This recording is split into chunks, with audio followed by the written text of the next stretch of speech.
welcome again. Alas, for the last time. And one final story. Hibbert, always conscious of two worlds, was, in this particular mountain village, conscious of three.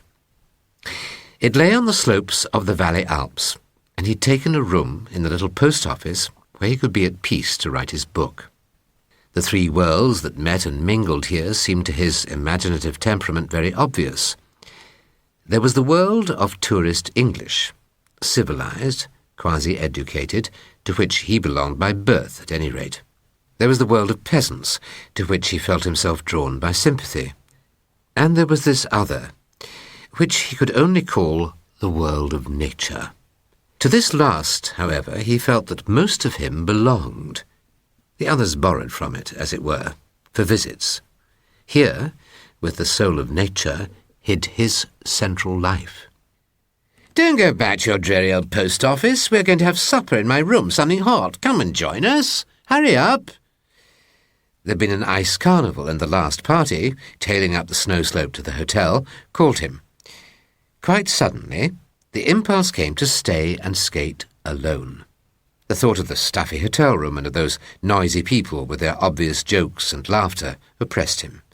He felt a longing to be alone with the night, to taste her wonder all by himself, there beneath the stars, gliding over the ice.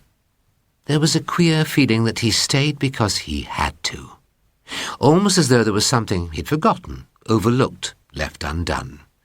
He skated on, keen, exhilarating pleasure in his tingling blood, and weariness all forgotten. And then, midway in the delight of rushing movement, he saw a figure gliding behind the wire netting, watching him. She was tall and slim and graceful. He could see that even in the dark. And then, of course, he understood. It was another adventurous skater like himself, stolen down unawares from hotel or chalet and searching for the opening. He turned to see her swerving up to his side across the width of the rink. She had somehow found another way in. She was delicious to skate with, supple, sure, and light, fast as a man, yet with the freedom of a child, sinuous and steady at the same time. Her flexibility made him wonder, and when he asked where she'd learned, she murmured. He caught the breath against his ear and recalled later that it was singularly cold, that she could hardly tell, for she had been accustomed to the ice ever since she could remember. But her face he never properly saw. Midnight had long since sounded from the old church tower before they parted. He saw her slim figure gliding away across the snow. Very queer, he thought, and wondering what in the world had possessed him to be so free with her, and who in the world she was, he went up the steep slope to the post office and so to bed, her promise to come again another night still ringing delightfully in his ears. In the morning, Hibbert realized he had done perhaps a foolish thing. Gossip in these little winter resorts was worse than in a provincial town. In his times of leisure, the memory returned persistently to haunt him. When he skied or danced in the evenings, and especially when he skated on the little rink, he was aware that the eyes of his mind forever sought this strange companion of the night. He searched in vain. For several days the sky held clear and bright and frosty, bitterly cold, everything crisp and sparkling in the sun. But there was no sign of fresh snow, and the skiers began to grumble. The keen east wind showed no signs of changing for a whole 10 days. Then suddenly there came a touch of softer air.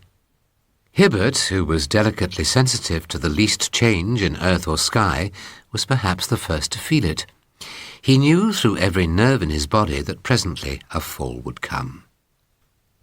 That night there was excitement in the little hotel world, first because there was a bal costume, but chiefly because the new snow had come.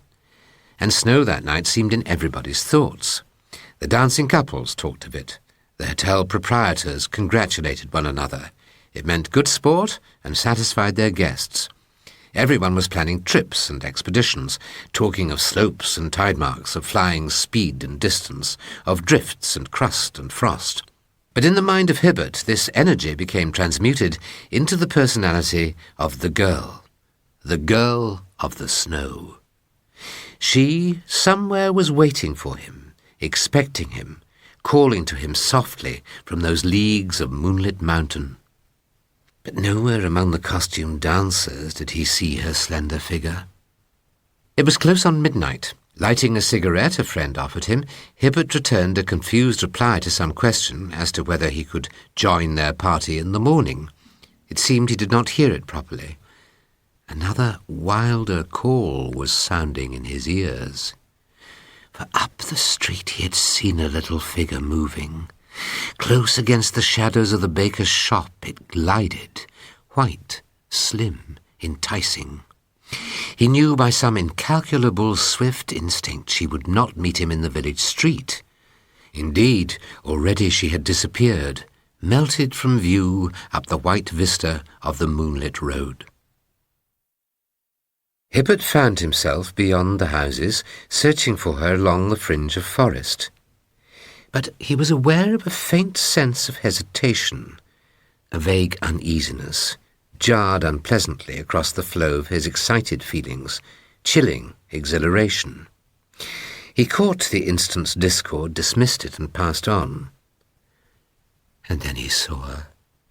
She stood there waiting in a little clear space of shining snow, dressed all in white, part of the moonlight and the glistening background, her slender figure just discernible. "I waited, for I knew you would come."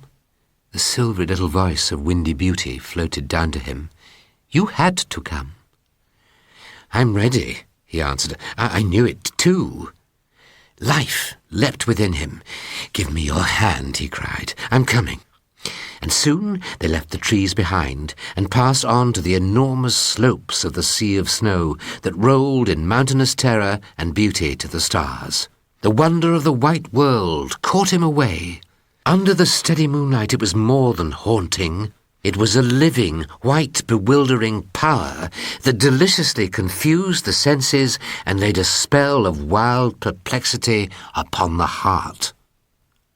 The girl, slim and seductive, kept always just ahead, so that he never quite came up with her.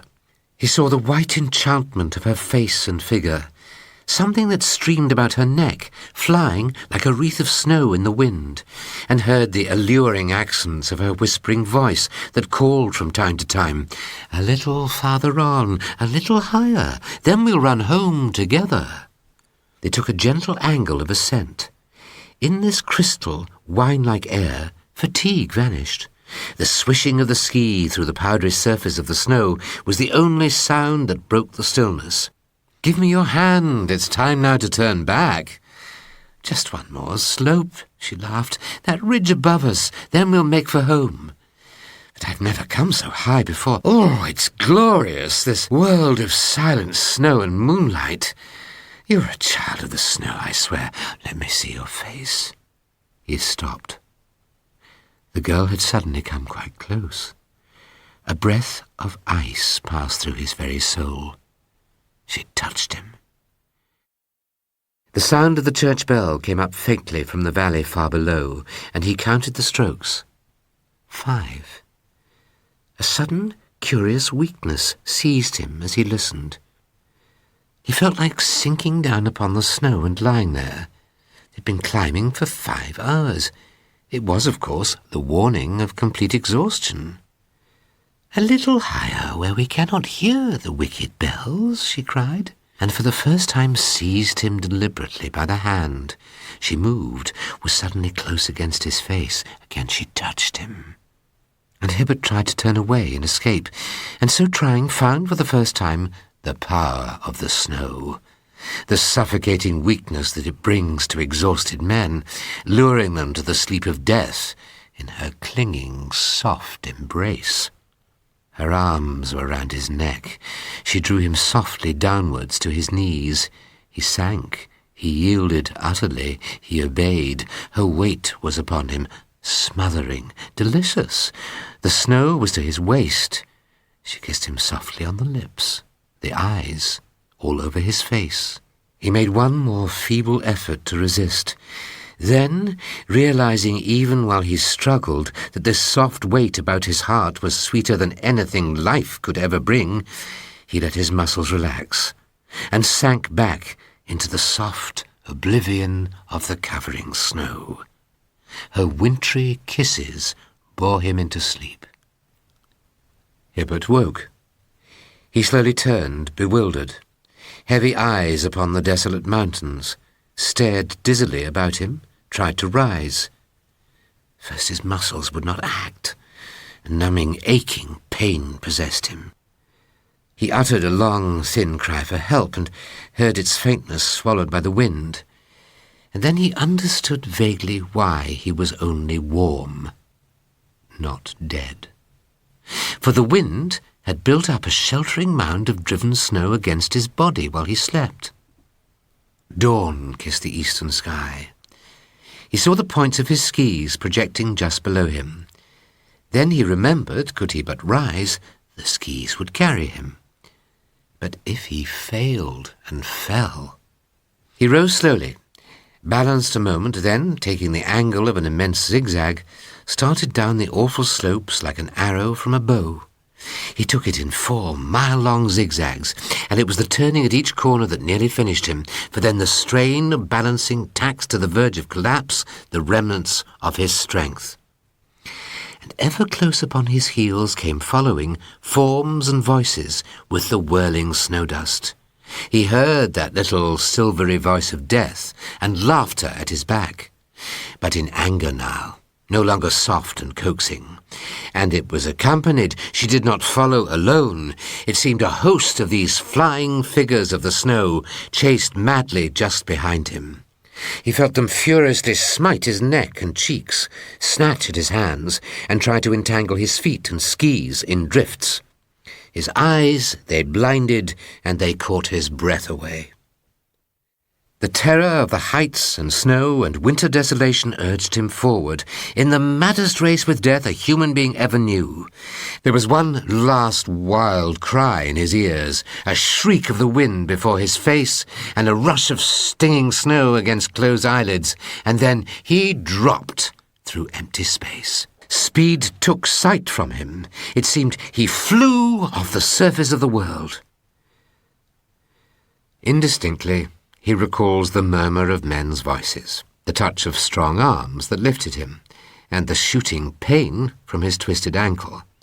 For when he opened his eyes again to normal life, he found himself lying in his bed with the doctor at his side.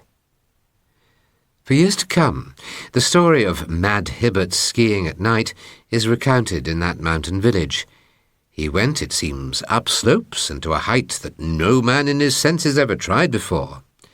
The tourists were agog about it for the rest of the season, and the very same day 2 of the bolder men went up and photographed the slopes. Later, Hibbert saw these photographs. He noticed one curious thing about them, though he did not mention it to anyone. There was only one single track.